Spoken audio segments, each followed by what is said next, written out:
All right, ladies and gentlemen, my beloved student, today is another good day the Lord have made. As usual, there is no other better place to start your day other than in the presence of the Lord, right? So we are going to start our day today in the presence of the Lord, and first of all, start by giving gratitude to Him. Like I always said, we must always learn how to give gratitude to God because without God, there is nothing that one can achieve. When I was coming this morning, I was looking at the beautiful rays, the golden rays of the sun. Naturally, the way it's coming out, the birds waiting for the sun to come out, start singing praises to God, waiting in expectation for God's provision, right? We should be like that, without racing in our minds, anxiety in terms of what we're gonna eat today. God is there to provide, right? So all we need to do is to start giving Him gratitude. You remember what is in the Bible, in the book of Philippians, I think, yeah, I believe so. That said, be anxious for nothing, but in everything, in prayers, in supplications, and thanksgiving. Make your request known to God, and God will give you His peace that surpasses all understanding to guide your mind and heart. That is how it's supposed to be. We don't need to be worried about everything. We know the one we serve is in control, is the one that provides. Right. Okay. Having said that, I would like us to commit this revision that we are going to do into His hands, because without His wisdom, there is nothing we can be able to understand. So we pray for His guidance, to guide us, to lead us, to direct us. And whatever we're going to do here today, we commit everything into His hand. Right. Okay, now back to what we are here to do. Now we know God is in control, right? So the confidence is there, the trust is there. Now, like I said, I think what I would say is you are one of the most luckiest ones. You are blessed. Why am I saying so? I've been teaching here for the past 16 years. By this time, me starting to revise past question papers, it hasn't been like that. So we cover your work on time. God is in control, is leading us. So the next stage now is to be revising past question papers. It's very important to revise past question papers, right? Because most of the times you see questions are being repeated. And besides that, it will make you to get yourself used, acclimatized with how ways or the ways papers have been set. For example, when you have something like this, the way I'm going to be explaining, I will look at the question, even if it's true or false. I'm not going to just tell you the answer to this is false. I will explain, right? So by explaining, we'll be able to touch different areas for you to be able to understand the reason why it is false or why it is true, right? Rather than spoon feeding you. I don't like spoon feeding people. I teach people, I don't like giving people fish to eat. Rather, I teach people how to fish so that on your own you can be able to go out there and stand on your own. Right? Yeah. State whether the following statements are true or false. The marketing department is in a business is responsible for manufacturing products which satisfies the need of the customers. Right? You say false. Now we need to know why it is false. Right? Okay. Biohood, I love that. You got the idea. Okay, like I said, I'm fond of using one stone to kill two birds, if possible, three birds. Right? Birds. Can you use one stone to kill two birds? Then one stone, you know stone? Yeah. Can you use it to kill two birds? It's possible, right? With God, it's possible, right? Okay. What we mean by that is this: it's an idiomatic expression, right?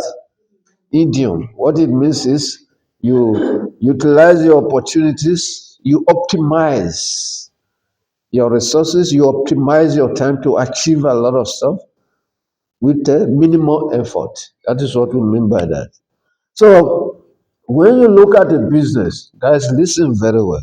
Maybe I have to take my laser so that you can be able to see, to point at things here.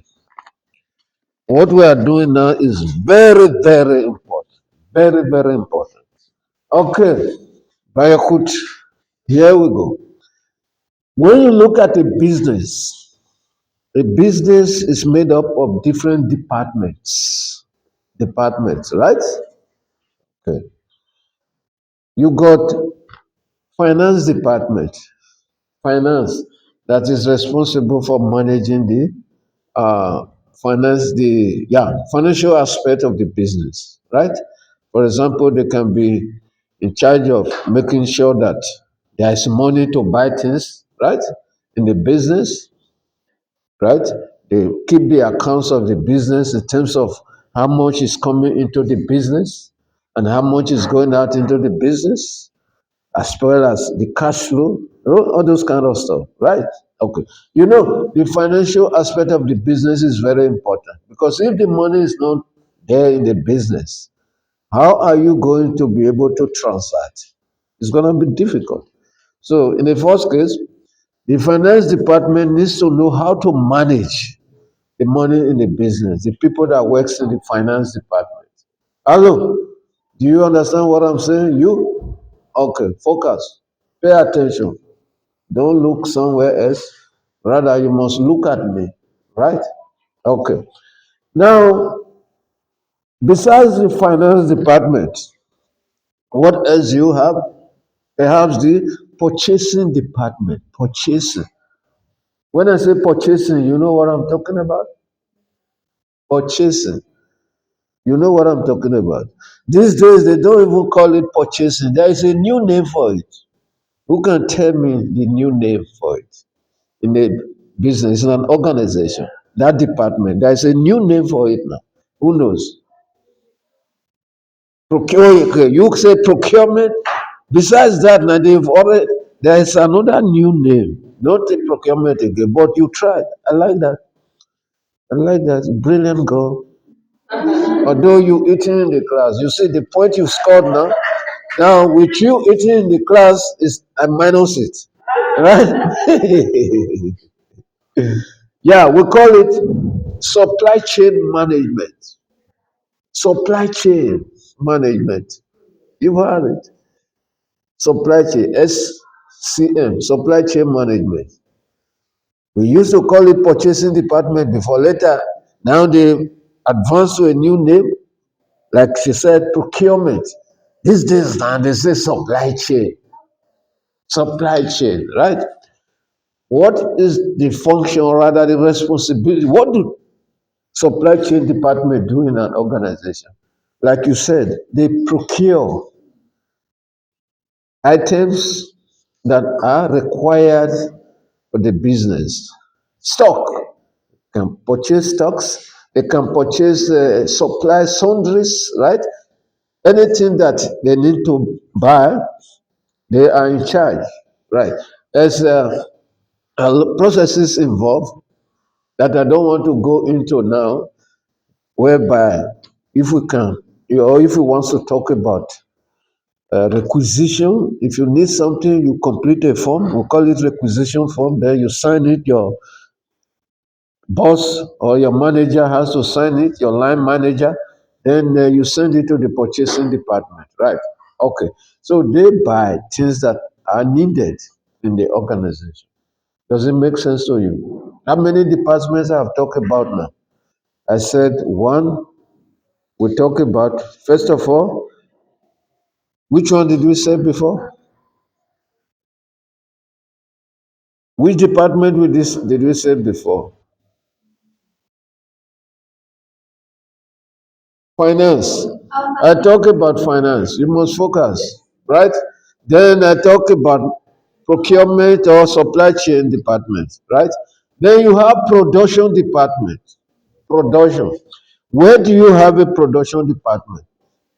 We have a production department in the organization or in a company that is manufacturing the goods. For example, you don't have a production department in a retail business. You know what is okay? Let me touch on that now. Retail business. Do Pick and Pay have a production department?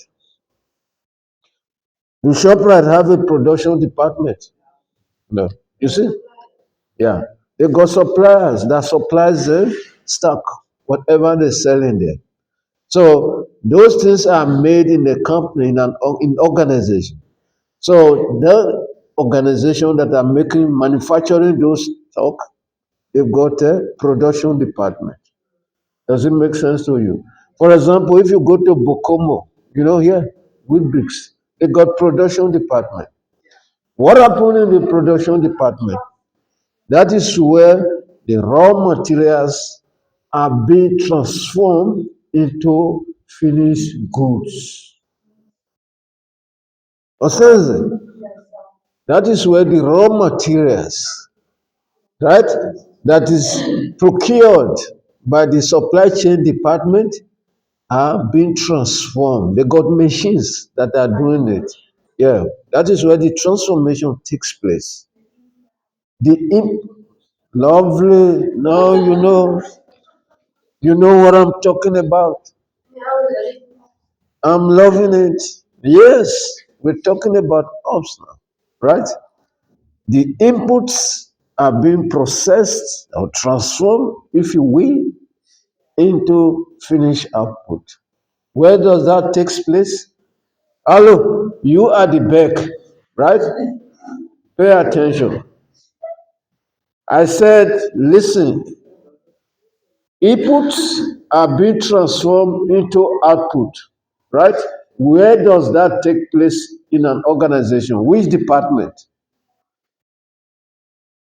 You are the back. What is your name? Your name, you. Your name. You see now, you are not focused. Okay, come here. Come and sit here. I see you are far away. Please. I want everybody to understand what I'm talking about, right? Okay. So it takes place in come and sit here. Come here. Because you are too far away. It takes place in the production department. Did you see? We are still on one question, but we are learning a lot of stuff now. Yeah. Now you've taken your own decision. I say you must sit here. You can't sit. Okay. Let's you can stay there. Now you got a genuine excuse, right? Okay. Now we got what we call what other department? Marketing and sales. You see, we got marketing and sales. Some companies, some organizations, those two portfolios are fused together. You know what? They operate in the same department. Do you understand what I mean? But in the real sense of it, when you look at it, there is a little bit thin line difference between marketing and sales. You see? Because when you look at it, for example, big companies, they can afford to separate it, but in most cases, they operate under the same umbrella. You know what I mean by an umbrella? They operate under the same canopy. You know what is canopy? I'm using terms now so that when you speak outside, then you can use all this adjective to qualify your language. They operate under the same canopy or under the same umbrella. Right. So what do? The marketing, They go out to create awareness. They advertise. You see the product. For example, we got marketing department here at WA. Yeah, we call it WCC. Of course, you know what I'm talking about. West Coast College, right? They goes out there to do recruitment to advertise our offerings here. Offerings, you know what my member offerings, the programs that we are offering here. Right. The same thing happens in companies. Because companies, you need to create awareness of your products. Right. You need to create awareness of your goods and services, what you are made of. You need to take Vuvuzela and blow it. So this is what I'm offering. Yeah, this is a Vuvuzela, right? You want to go out there, you reach out to people and say, yes, this is what I'm got. Do you understand what I mean? Right? That is what they do. They says they are the one that really in contact with the customers to sell the product. Right. The marketers, they create the awareness. Then the sales people need to do the transaction. Does it make sense to you? Right. And the sales people, they are in contact with the customers or the client. They are the one that brings first-hand information to the business. Njaro, right? Because they are in contact with the customers. Perhaps if there is a problem with the product, the customer, the client will tell the sales people. Or if there is perhaps a recommendation that needs to be made, the customer will tell the salespeople, say, that thing you brought, why can't we do it like this? Then what's gonna happen? I'm touching now operation management. You've done this in operations management. Then the salespeople will go to the production manager. Say, yeah, look here. They say there is another way now we can do it. Did you see? Then the production manager will try to work out the feasibility, how to design that. Then I'm teaching you operations now. Remember, I was once operation management lecturer, right? Yes, I taught it for years. Now, the operations manager now will now go and meet the finance people. There is a new stuff we want to introduce now. Do we have the money? You do leakages. Have you done that in operations? Yeah, that is what I'm teaching you now. Then the finance will say, all right, let's see if we can be able. They will look into their bank account and see how it is feasible. Then they go to HR. HR, perhaps we're gonna need people with special skill to do this stuff. Do we have people that already have knowledge of it, or do we need to train? Did you see now? The whole system goes round and round and round and round. That is what that linkages is talking about. All right, okay. Then you got customer service. Younger. Don't worry, even if we stop at this one, it's something we are learning a lot. No problem. Then we got customer service department, right? Which handles queries, right? Complaints, not only queries and complaints, compliments. Do you understand? So that is what happened there. Don't worry, we've talked about this, but we unpack it. Next time we're gonna continue and talk about the trade banks. Right. Yeah.